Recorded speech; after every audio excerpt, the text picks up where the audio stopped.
Hello, how are you doing? Welcome back to the channel. In today's video, I'm going to be talking about the perilous financial situation for Worcester and Wasps. There's been further developments over the last 24 hours. Two clubs that are financially not in a good way, but it also speaks to the financial challenges that English domestic rugby faces at the moment. I did a video I think about a week ago where I said that Premiership Rugby needs independent governance. You can still go and watch that video because it is still quite relevant. But a lot of this relates to what I was saying there, but I'll update you on the latest. Remember, if you're new here, please subscribe to the channel, like the video, and comment down below your thoughts on this whole situation. So tricky, so tough for so many people involved, but a really, really big one for English rugby and for Premiership Rugby.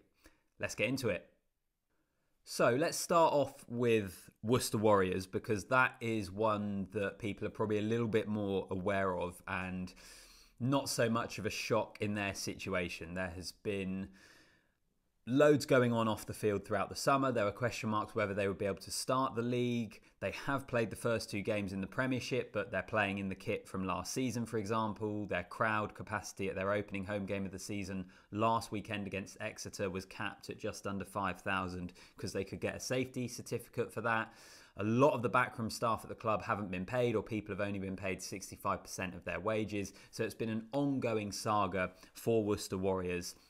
And yesterday, on Wednesday, we finally got a bit of correspondence from the RFU and the DCMS and Premiership Rugby, and some deadlines that Worcester essentially need to meet to be able to continue competing in the league. Their two owners have been apparently trying to find buyers for the club, and they've been really close to agreeing something, and there's been all sorts of things we thought would happen which then haven't happened. So the RFU came through yesterday.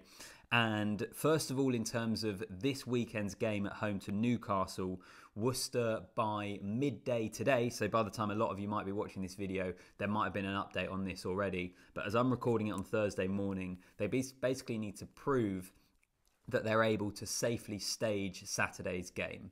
So at the moment, there's been a lot of people working behind the scenes and working for free and trying to get those games on. If you think about it, for a Premiership game, there's so much in terms of money for an ambulance, and that the screens are working, and that you can staff the bar. There's so many little bits like that. Essentially, they need to prove that they can host Saturday's game by midday today. The bigger deadline, and the much more important one, is that they have until 5 p.m. on Monday to prove that, first of all, they have insurance. Their insurance is going to run out, so they need to prove that they have insurance to be able to continue competing and to be hosting matches and so on and so forth.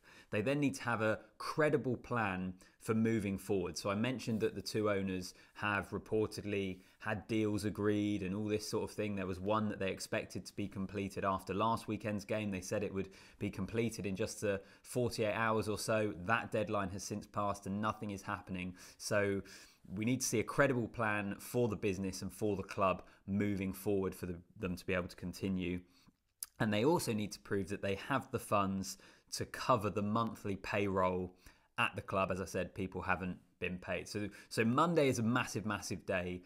We'll see what happens with Worcester. Your heart goes out to the people at the club who have bills to pay and mortgages to pay, and they're not getting paid, and we don't know what is going to happen. But honestly, from the sounds of things, and I'm by no means the most in the know here, but people I've spoken to who do report on this for a living, it does sound like there's been a lot going on behind the scenes that they haven't necessarily been able to report on publicly. I think loads of stories are going to come out when this finally does settle down, in whatever capacity that is, whether Worcester are taken over or if they do go into administration themselves, which could be at the start of next month in October. I think the 6th of October, they've got a deadline where they have to repay quite a big loan. Look, we'll wait and see, but that's Worcester. Now on to Wasps. By the way, at the end of this, or once I've summarised both of the clubs, I'll kind of get into some of my own thoughts on it as well. But Wasps was, I think, a bit more of a shock for a lot of people. There'd been rumours about the financial instability of Wasps for a while. Some of you may remember in a previous video, I spoke about the fact that they had a recruitment freeze from around Christmas up until just before the start of the new season. So they weren't able to recruit any new players. And it's been kind of reported and spoken about for quite a while that Wasps financially are struggling, but it still came as a shock to a lot of people that yesterday the breaking news came out that they have notified the High Court of their intent to appoint an administrator. So Wasps, by the sounds of it, will be going into administration as well.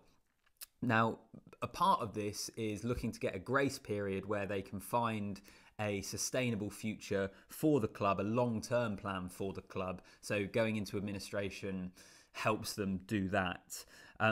But it also relates to them struggling to pay bonds when they raised money for their move to Coventry in 2014, unable to pay those bonds back. They do have a lot of debt, And also, if you think about COVID and Wasps and the Ricoh Arena, you know, that's a club that lost out on a huge amount of business. I know all clubs did, but particularly in terms of the venue that is, it's not just for a rugby or a football match. There's a lot else on that site which would have been affected by that. What this also means for Wasps and Worcester as well, if clubs do enter administration once the season has started, they are automatically relegated from the Premiership and would drop down to the bottom of the pyramid. The last time that happened was years ago, I think, when we saw it happen with Richmond. We've seen it happen with London Welsh before as well. Basically, teams dropping all the way down to the pyramid. So does that happen? Could the Premiership all of a sudden have two teams that drop out from it? And this gets us on to what I talked about in a previous video, but it highlights just the position rugby is in England at the moment, particularly the domestic game. The international game, when you're able to fill up Twickenham and it's an absolute cash cow, tends to still be okay. But domestically, it's in a really, really bad situation because Wasps and Worcester aren't the only clubs that are struggling. Before COVID, no clubs in the league made money. I think Exeter Chiefs were the only one. So everyone isn't living within their means. And it just makes you wonder, what is the future for the sport? And I'll reiterate again, this is an awful situation. Your heart goes out to those people and to those staff at the clubs who don't know if they're going to have a job in a month's time or whatever it might be, have bills to pay in their mortgage and so on and so forth. But the reality is, if we look at this or try and look at it objectively, is in terms of how English rugby is structured, it's just not sustainable at the moment. It doesn't work. We have a 13-team Premiership, which is a really clunky, awkward number anyway, because then you have a team always not playing each week.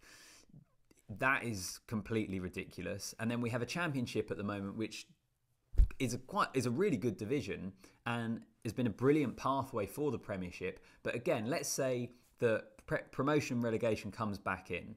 We're going to see the same clubs going down. Let's say it's a Newcastle or a Worcester or whoever else getting relegated. Let's say an Ealing coming up, and it will just continue to flip-flop because the difference between those divisions is so stark. And I wonder whether we're getting to a point where it needs a complete reset. And I wonder whether this could be the opportunity to do that if we do see clubs genuinely going out of business and dropping down the pyramid, to just pause, reset and think about what is the best structure. Fixture congestion is a massive thing. There's way too many games and the Premiership is too big, but you can't just have one team dropping down into the Championship because it doesn't strengthen it enough. So I wonder whether going forward, having two divisions of 8 would be better, because it reduces the fixture list and it also really strengthens, and you have a genuine second tier as well. You have a proper second division rather than what we have at the moment, because you're going to have a number of clubs in that division that really want to get back into the Premiership. The clubs might not go for that because all of a sudden their revenues might be affected and they might have the situation where they're struggling to get out of the Championship. But just in terms of the pyramid, I think it makes a lot more sense and gives us two really good divisions, which is what they have in France. And you look at the France TV deals domestically are way higher than what we have over here at the moment. And they have a really strong domestic game and also, as we know at the moment, a really strong international game. So that would be one suggestion. I think overall what will happen from this, though, if the worst does happen with Worcester and Wasps, it does give an opportunity for some sort of reset, because the Premiership at the moment, it's too big. It's a ridiculous number of teams. If a team does come up and we go to 14, that just makes it even bigger. So something needs to change, but what is that? That's kind of some of my thoughts on it, but let me know in the comments what you think. Do you agree that we need a reset, or do you agree that Premiership Rugby, the structure of rugby in England, needs to change? And if so, what would you like to see happen? Those are some of my thoughts. Look forward to hearing from you. Until next time.